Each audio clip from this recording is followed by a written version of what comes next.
today's World Insight.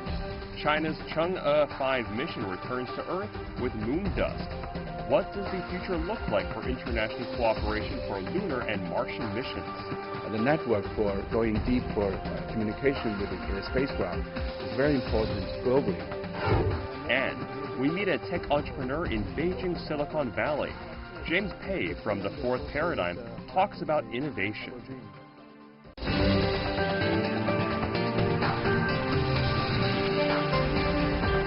Here is our host, Tian Wei. Hello and welcome to World Insight. I'm Tian Wei in Beijing. We begin today's program with a new chapter in Chinese space history. China's Chang'e lunar probe returned to Earth without a hitch on Thursday morning. The probe spent 23 days in space and brought home soil and rock samples from the moon. The samples will be used for space research. They are the first to be collected from the moon in more than 40 years after the US and the former Soviet Union. The Chinese President Xi Jinping congratulated Chang'e-5 team with the mission accomplished. The mission was a lot of firsts for China, including the first lunar surface sampling and sealing, first liftoff from the moon, first rendezvous and docking in lunar orbit, and the first spacecraft carrying samples to re-enter the Earth's atmosphere. Its success bodes well for China's three-step lunar exploration program, which began in 2004, of orbiting, landing, and bringing samples back to Earth. So what can be learned from lunar samples brought to the Earth by Chang'e-5? What's next for China's space missions? And what's the significance of Chang'e-5's success for human space exploration? Let's ask our panelists.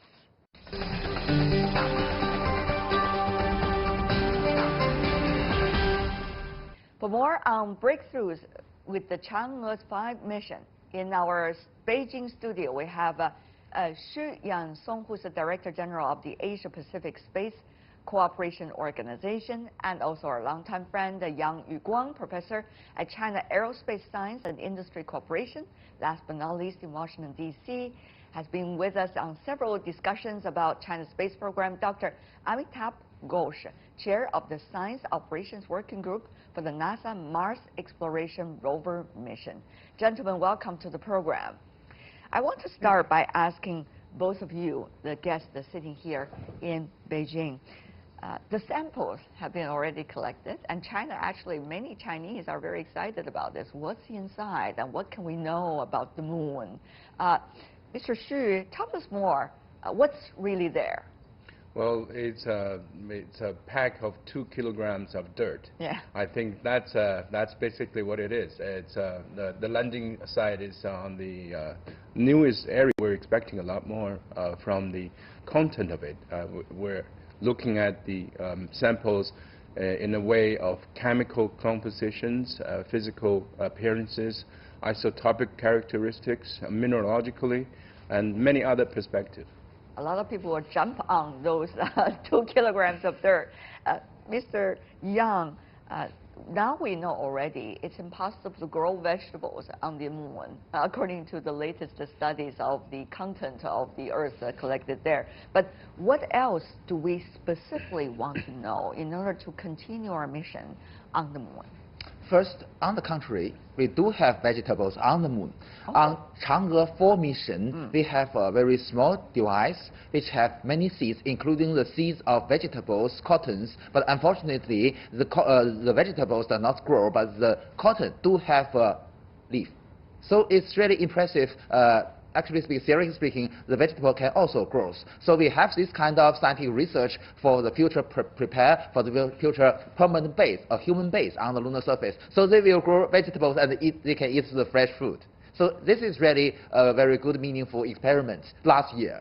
And for your question, you see that this time we have samples by drilling and those by scoop up. So these have different purposes. From the engineering aspects, because you know that this is the first time we collect samples on an celestial body, we use 2 methods to be as redundancy of each other, so to avoid the risk, because one can be failed, but the other can be success. This is from the engineering aspects. And from the scientific research, both are very useful. You know that we want to study the history of the moon, and also we want to study the influence of the solar wind to the moon. So the samples get by drilling, we can get more information about the history of the moon, because there are different layers, and the drilling is by 2 meters down the surface. So we have this kind of information. I see. Dr. Ghosh, many ask, though, what China would know now by the latest mission that the world would not know over the past 50 years. After all, it has been decades since the last moon project. So it's a very interesting question, and it relates to the first question that you asked. Why is this so special? Okay, so I need to give you a little bit of a backdrop. The moon is supposed to have been formed when Earth collided with a Mars-sized body about 4.5 billion years ago. So the Apollo samples really sample volcanic lava, which is between 4,500 to 3,500 million years. This sample is from a region where the lava is much younger, which is about 1,000 million years or a billion years old. Why is this so important? It tells us about the internal heat evolution of the moon. The moon does not have plate tectonics like in Earth. You know, Earth has plate tectonics. All the plates are moving, all the continents are moving. The moon doesn't have that. So volcanism is something completely different. So what these samples will teach us is how is this recent volcanism episode different from what we have known in the past 50 years. Very interesting. Now, we all know, Mr. Xu, the earlier mission to the moon by the United States was mainly a project out of competition against former Soviet Union. So there's a lot of political element in it. But what we can do now, if China is further going to put investment into its moon project, what are some of the specific benefits we could have as a result of this project? There also has to be a balance of, input and output. Yes, indeed, the Apollo mission has, as I said in the past, has no budget. So there's no budget limitations. They can spend as much as possible or what they want. The rocket is huge. The mission is big, expensive, and short. Short by means that the duration of the landing on the moon would be less than 24 hours. They have to come back because of the resource they have, the energy they have.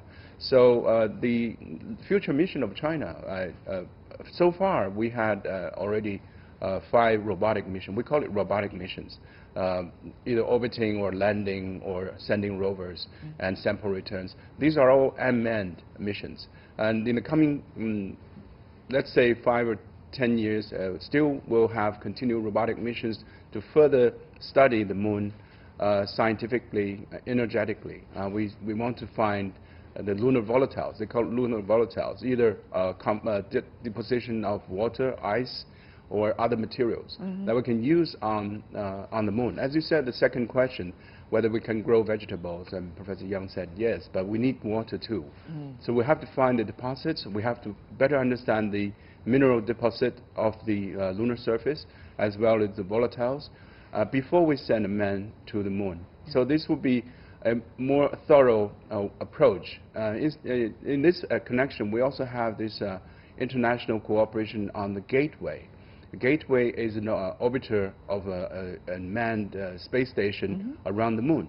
So we will use that Gateway to have multiple missions, either robotic or human, to the lunar surface. So, Dr. Ghosh, it seems that what Mr. Xi is trying to tell me is that we are having much better conditions for the future missions to the moon than we did 50 years ago, for example, that mission by the United States. We have a lot of new supporting systems now. Right. So I would say there are 2 points I would make. One is we will learn something basic about the moon. So the immediate benefits may not be apparent. What Dr. Xi said, I think, in situ resource utilization. How could you live on the moon without carrying it from Earth? By this, I mean oxygen and water. That is what we are trying to learn eventually. The third point is the greatest benefit of this is the development of human capital. Think of how many youngsters are watching this in China and around the world. And it was the same during Apollo.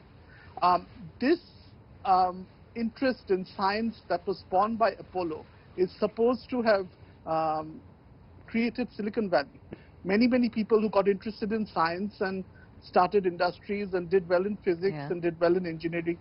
So it's a rallying tool for everybody. Including you, of Dr. course, Ghosh? Including me and my boss. And this is, there are so many people who work on the missions today were part of the missions during Apollo, and they got really motivated and got in the field. Mr. Yang, what can China do with China's moon mission? What is China's ultimate goal?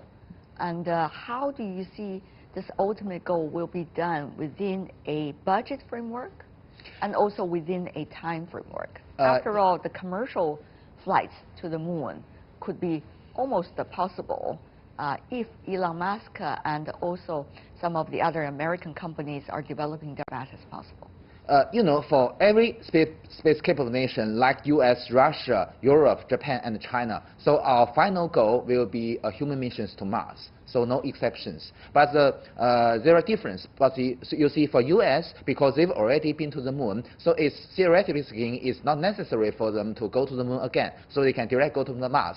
To go to the moon again is to utilize the resources on the moon for the future mission to Mars. As Mr. Ghosh has mentioned, so in the future we want to have a sustainable, not like the Apollo program, just go there 6 times and then not go there for half a century. So reducing the cost is very important. Even for the missions to Mars, if we can utilize the resources on the lunar surface, such as the water and other resources, maybe we can greatly reduce the cost to Mars. So that's very important. And for China, as you mentioned, so our goal in the future, because is already announced by the CNSA, we will have a sample return mission from the Mars, robotic one. And in the future, of course, sooner or later, I believe that we will have a Mars mission. But before that, we must have a manned mission to the moon. It's necessary. But there is a lot of international cooperation that can be done in this regard. Mr. Xi, that's really your expertise when it comes to international cooperation. So now, of course, geopolitics is a little bit different compared to, 5 years ago. But still, one of the best things about space program is it is about international cooperation. And only through international cooperation can we do better, can we go further, can we last longer. So do you see much potential that China could cooperate with others in this regard? Yes, in fact, we are cooperating very extensively from China to international partners. We have more than 140 treaties between CNSA and other international organizations and space agencies. So these including all the spacefaring nations. We call it spacefaring nations. They have space capabilities and ground facilities. Taking, for example, this Chang'e-5 mission, there are cooperations among European countries, among Argentina, South American countries, and many other countries, because the TTNC, telemetry tracking and control system, is composed globally. It's not, from China you cannot see from the other side of the Earth. So you need a network to track the whole process of Chang'e-5 landing. And going back to Chang'e-4, also extensive international cooperations, payloads from Germany, from Sweden, from Saudi Arabia, was all on board this mission, and including TTNC missions. So these are an important element of explorations. The network for communication with the spacecraft is very important globally. If you see only from China, you cannot cover the whole universe. So you have to be international cooperation motivated. The International Space Station is also another good example. So as a species, if we want to go further and deeper, we have to work as one species, not many countries. Is it possible, Mr. Yang, how is China proposing to the others, and how are others coming to China and say, this is what we want to do, let's do it together? Well, you see, that's, as Mr. Xi has mentioned, we already have payload on board our lunar probes, and also we get support from other countries, such as our ground stations in Namibia, in Malindi, in Karachi of Pakistan, and also very important is the station in Argentina, because you see, although China has a very broad area, but still very small comparing to the Earth, and the Earth is rotating 24 hours a day. Right. So in many cases, almost half of the time we cannot see the moon. So we see it's very necessary to have a station in Argentina or Chile. So this is very important for any deep space missions like US. Also, their deep space network are distributed all over the world. So, and also, besides the operation on payloads and on ground support, we also have other corporations. For instance, in the future, our manned space station, it will not only be a national laboratory in space, but also be a very good platform for collaborated experiments in space between China and other countries. Sounds exciting to me. Dr. Ghosh, looking from where you are in the U.S. From NASA, how do you look at China's latest development in the Moon project and the potential of cooperation others already been trying to build with China? What could be the opportunities that both sides could work together, China and the U.S.? I'm talking about both the, at the state level, at the national level, and also through a private cooperation as well. So it's a very interesting question that you bring up. So I think the government level, and you mentioned the private level, right? The government level international cooperation depends on many, many things, on policy, on budgets. Some countries want to cooperate, but they don't have the budget. And this is not going to hold up the frontier, I feel. So I think what will take over in the next 10 years is the commercial sector is going to come in and drive some economic benefit, which companies from all over the world, including US and China, will try to capitalize on. Specifically, when you talk about US-China cooperation, it is very difficult to predict the trajectory. So as scientists, of course, I think all the international community of scientists, they are interested in the science and they would hope for cooperation, but there are ground realities which may not make that feasible. So it's very hard to predict that, I think. Yeah, it's very hard to predict. But Mr. Ghosh, just as a scientist yourself, if you were given the opportunity, or if the time is ripe to cooperate with your Chinese colleagues, what do you want to work with them about? In other words, what are the values the scientists from each side can be to the others? Right, so just talk about the problem that I was talking about, right?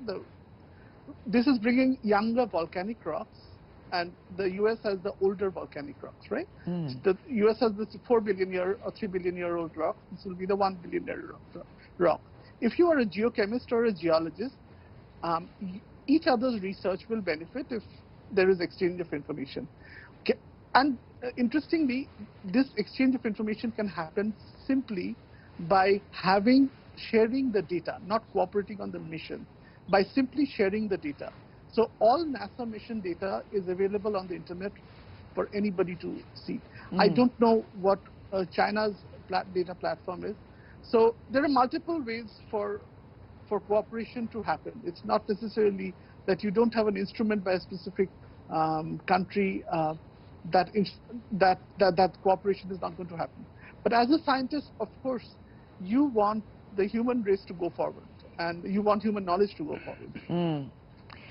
We have been hearing a lot about the Artemis program. That is a program that is very much with the US and NASA program as the center, while other countries joining in. Now, there are different debates, gentlemen, about this program. Some of the Russian experts have been saying this is too much US-centric. Others say, well, why not? Because that would mean bringing all the efforts together and the resources together. Well, China, of course, at this moment is not part of that program because China is not necessarily having an access to work with NASA anymore. So how do you see, a program like that, an accord like that, which started with the US, and how will China and other partners that China are working with trying to also bring to the attention some new mechanism, standards, and ways and best practices? Mr. Xu. Maybe I can comment a little bit, because back in 2007, we were invited by NASA, and I was part of that team. It's called Invitation When Only. you say you are talking about the Asia Pacific Space Cooperation? No, at that time I was working for CNSA, for China National Space Administration. I see. And I was representing China on that occasion. So that's the very beginning of the Artemis that you mentioned. That was invited 14 countries. This meeting was called invitation only. So that meeting is the starting point. And then they started the coordination group called ISECG, International Space Exploration Working Group. In that working group, there are 4 sub-working groups in different areas, in technical areas. And then eventually it came up 2 years ago that they want to build a gateway, which I mentioned was a lunar orbiting manned mission space station, or they currently called International Station. ESA is developing one of the crew capsules for this mission and for future. It's called CRW, that's crewed mission. That is based on the ATV they had, which is a cargo ship. I see. So European is working with NASA already, and they have no obstacles in working together. And also they're calling all the international partners from the International Space Station. So basically is that the partners from International Space Station, it will be part of the Gateway and the Artemis eventually. So China is developing, well, as I said, robotic missions, and the human mission is being considered at this moment. That is somehow different from the Artemis mission. Artemis mission is, well, the American call it a boot on the moon by 2024, or first lady, first man.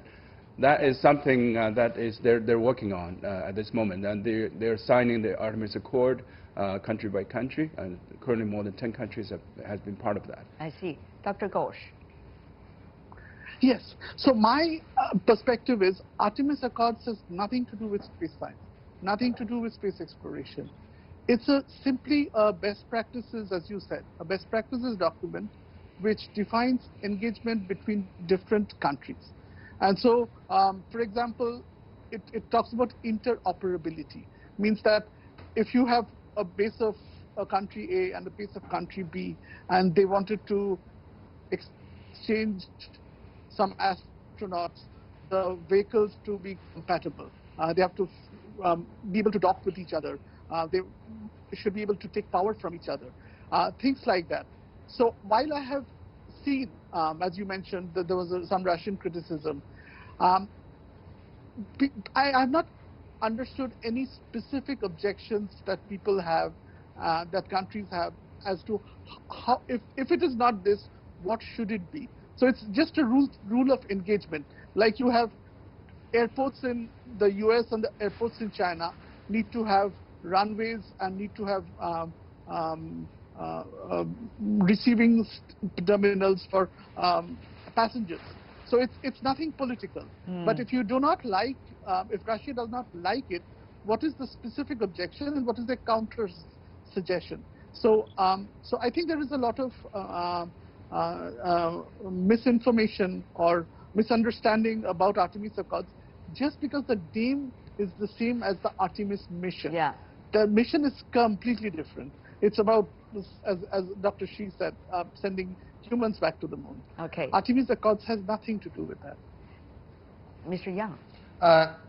So as you mentioned, actually speaking, the Artemis Accord is so US-centric. And also because you see, during the limitations by the US Congress, I believe it's not possible for China to join this Artemis Accord and join the Lunar Gateway. But technically speaking, and also there are other considerations. You see, I've talked with my friends from Boeing, from Lockheed Martin, and also from other private companies in US. We discussed the necessity of the gateway. So many of them have the same opinion like me, that for the 2024 goal, because the US want to going back to the moon as soon as possible, so gateway will be useless for this goal. And they also agree with me, but they say the NASA just want to do so, so we only have no choice but to follow. So this is but for a long-term goal, maybe the gateway is useful. And you see that almost all the scientists believe that a manned station is not a good platform for us for us observation. So because the disturbance of human activities inside the station will be a great disturbance to the large optical lens. So it's not good for the human have a long-term duration on the gateway, but to just as a relay or just stay there for short-term for the landing on the moon. So that I believe that will be the main duty of the Lunar Gateway, and also prepare for the future Mars missions. Very interesting, your answer. It seems to be about the possibility of human on the moon vis-a-vis the possibilities of robots on the moon. Mr. Xu, your take? Well, I'm a strong believer of the robotic missions. Human to the moon and to Mars is very dangerous. If we go out of the Earth, we do not have the magnetic protection from the Earth magnetosphere. We will have big dangers. So that has to be solved before we go further. So the moon could be one area that we, as a test bed. Yeah. We go there and explore and use the in situ resource and maximize our possibilities. And even in the ISCCG, we discuss about capturing an uncooperative object from outer space, like asteroid, and then use that resource for our benefits. Those has to be tested and further validated before we go any further. Sounds fascinating. The whole conversation, and certainly all the missions of Chang'e throughout the years. Congratulations, I should say, to the China space industry, while at the same time looking forward, as Mr. Xu and Mr. Ghosh put it, for further possibility of international cooperation in the outer space. Yang Yuguang, Xu Yansong, and Amitabh Ghosh, thank you so much, gentlemen, for joining us. And you're watching World Insight with me, Tian Wei. Still to come up in the program. Tag along as I do the rounds with a tech entrepreneur in Beijing, Silicon Valley. James Pei from the Fourth Paradigm talks about innovation. Even we are small, but we have an ambitious strategy is globalization.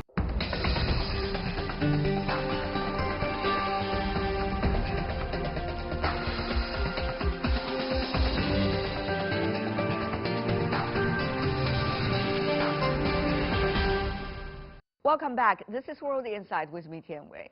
The China International Import Expo caused quite a stir in Shanghai this year.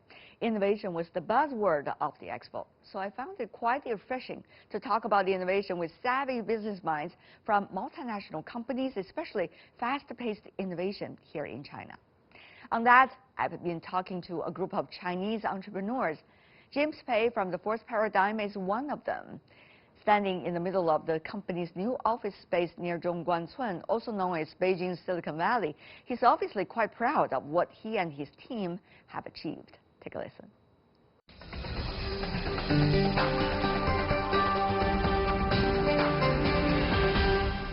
So this is actually a place for all the engineers? Yeah, mostly maybe 80% the people engineer located in this building. Yeah. I see. So how many engineers you have right now? Almost 400 is engineering or some math experts. Yeah. Some of the computer competition champions even. Yeah. So how would you attract all of these best talents to come to the company, which is still an entrepreneurship so far? Yeah, I think those we have the two angles. Firstly is how to have a dream. Another one is become the world-class engineering. Especially in all the such like the sales area, that's like Oracle's vice president, SAP's our vice president, and even IBM. So we have a lot of people come from some kind of MNC like that. And in our engineering part, so we have a lot of people from Google, from any other internet giant. So we just try to combine these different results together, make us become one culture. Yeah. That's going to be tough for a manager like you. Yeah, why we diversify? What is the best trick to bring them together? Such like that. What is it then? This is a competition internally. That they encourage the people have one idea. Snap your fingers is called. Yes, the other one is to change the world. To have an internal competition. Absolutely. They can use the different people's angel perspective and the different people's advantage and the skill or experience put together and make customer value and to build a solution in 3 days, and highly competition internally. To bring the best out of them. Yeah. Without paying a buck. Yeah, but a lot of work. Yes, okay, there we go. We already see some of those. Yes, nice. James firmly believes his company's huge potential is in China, Europe, and the rest of Asia. So tell me about how a tech company like yours, particularly in the artificial intelligence, one of the areas that certainly attracts a lot of eyeballs, but at the same time could be the victim to geopolitics. How you, as an entrepreneur, trying to struggle with all of these uncertainties? Yeah, this is a very tough question for us because even we are small, but we have an ambitious strategy is globalization. Not only the China marketing, but also the Europe marketing, the Asia Pacific is all important marketing we try to focus on. I did notice you didn't say the United States. Yes, because in the U.S. we think that it's very sensitive so far. Because we are so small, we could not want to try to make our investment now. Is have the good progress, but in U.S. So far we could not have a very clear judgment there. For this question, we think that fundamentally the economic growth is from the marketing and the technical development. So I think that we can represent some kind of technical development. We have the cutting edge the technology, but in the marketing level that we try to protect the data from the customer's private right, and we try to give the customer and the company a very good ROI solution. Let them use some kind of data to satisfy or serve the customer. But they will have a lot of complexity we could not avoid and we could not solve. You have seen the 14th five-year plan China just put out. A grand plan. China has this every 5 years, and this time also. And it focused so much on innovation, particularly innovation homemade in a way. So how do you see the potential of artificial intelligence development and competition in this market here in China? And do you think, from an entrepreneur's perspective, there's much likely to be still intense interactions between China, the U.S. and Europe and Asia Pacific, and even Africa, on technologies, on adaptation of innovation, and also on sharing of the market and strategies? Do you see much of that to happen in the near future? To be honest, maybe in the short term, a lot of phase there. No, we could not see that through very clearly. And very ambitious that so far in this case, I can present a high-tech company in China. We have the cutting-edge technology, we have the trend, we have the data, and we have the support from the government. But if you can see the long term that we think we can face a lot of struggle and the difficulty in the globalization. But I think this is the trend. No people can stop it.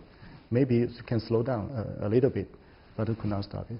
So like I said, the economic development fundamentally is driven by the technical development and the marketing. That the traditional company, maybe they want to have the more market share in China because we are the bigger one. But China have the good technology. They can use that to have more market share globally. This is the trend. We cannot avoid. From the entrepreneur perspective, so far we must solve my problem. It's not a historical problem.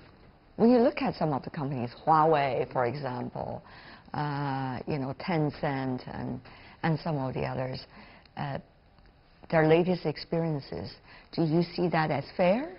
Do you also, though, as a young entrepreneur yourself, just starting your empire in a way, I feel kind of fortunate because you are not, because of the size, not necessarily being scrutinized as much as they were or they had been? Yeah.